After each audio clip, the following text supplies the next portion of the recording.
ഞാനെന്താ ഈ വീട്ടിലെ സെർവന്റ് ആണോ? ഒത്തിരി വീട്ടമ്മമാര് പറഞ്ഞ് ഞാൻ കേട്ടിട്ടുണ്ട്. മൈൻസൂബ് 81.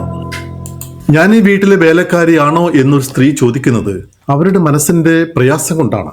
ചെയ്യുന്ന ജോലിക്ക് വേണ്ടത്ര പരിഗണന കിട്ടുന്നില്ല. എത്ര ജോലി ചെയ്താലും സഹായിക്കാൻ പോലും ഒരുപക്ഷെ ആരും ഉണ്ടാകില്ല.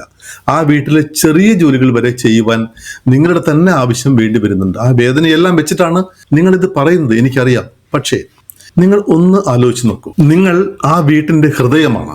നിങ്ങളുടെ സ്പന്ദനമാണ് ആ വീടിനെ ജീവനോടെ, ആ കുടുംബത്തെ ജീവനോടെ നിലനിർത്തുന്നത്. യെസ്, നിങ്ങൾക്ക് വർക്കുണ്ട്, പ്രഷറുണ്ട്, മാനസിക സംഘർഷമുണ്ട്, ചെയ്താലും തീരാത്ത പണിയുണ്ട്, എനിക്കറിയാം.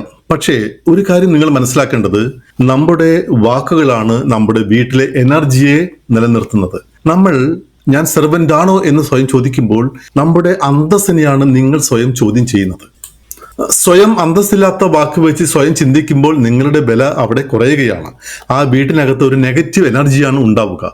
പകരം യെസ്, ഞാൻ ഈ വീടിന്റെ ആത്മാവാണ്, ഈ കുടുംബത്തെ ജീവൻ തുടിക്കുന്നതായിട്ട് മാറ്റുന്നത് ഞാനാണ് എന്ന ഒരു പോസിറ്റീവ് ചിന്തയോടുകൂടി നിങ്ങൾ സ്വയം ചിന്തിക്കുമ്പോൾ നിങ്ങളുടെ ചിന്തകൾ മാറും, ആ വീട്ടിലെ എനർജി മാറും.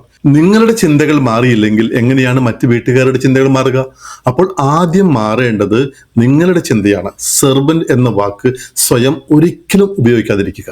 പകരം സ്വന്തം ആത്മാവിനോട് ഞാൻ നേരത്തെ പറഞ്ഞതുപോലെ പറയുക, ഞാനാണ് ഈ കുടുംബത്തിന്റെ ജീവൻ, ഞാനാണ് ഈ കുടുംബത്തിന്റെ ഹൃദയം. അങ്ങനെ കുറച്ചുനാൾ പറഞ്ഞു നോക്കിയാൽ സ്വാഭാവികമായിട്ടും നിങ്ങൾ അറിയാതെ തന്നെ അവിടെ മാറ്റങ്ങൾ സംഭവിക്കും. തീർച്ചയായിട്ടും നിങ്ങളുടെ മനസ്സിന്റെ വേദനയും പ്രയാസവും ഒക്കെ സംസാരിക്കണം. അതിന് പക്ഷെ ഉപയോഗിക്കേണ്ട ലാംഗ്വേജ് ഇതല്ല എന്ന് മാത്രമാണ് ഞാൻ പറയുന്നത്. സ്നേഹം ചാലിച്ച് ചെയ്യുന്ന ഒരു ജോലിയും അടിമപ്പണിയല്ല. അതൊരു സ്ട്രെങ്ത് ആണ്, അതൊരു പവറാണ്, ദൈവത്തിന്റെ അനുഗ്രഹമാണ്. ആ ചിന്തയോടുകൂടി വേണം ഓരോ വീട്ടമ്മമാരും അവരുടെ ജോലികൾ ചെയ്യുവാനായിട്ട്. അവരെ സഹായിക്കുവാനും മറ്റുള്ളവർക്ക് തനിയെ മനസ്സും വരുന്നത് ഇത്തരം ചിന്തകളിൽ വരുത്തുന്ന മാറ്റങ്ങൾ കൊണ്ടാണ്. അപ്പോൾ നമ്മുടെ മനസ്സിലെ ചിന്തകൾ ആദ്യം മാറ്റുക, ഒപ്പം കുടുംബത്തിന്റെ ചിന്തകളും സ്വാഭാവികമായിട്ട് മാറുന്നത് നിങ്ങൾക്ക് കാണാൻ സാധിക്കും. All the best.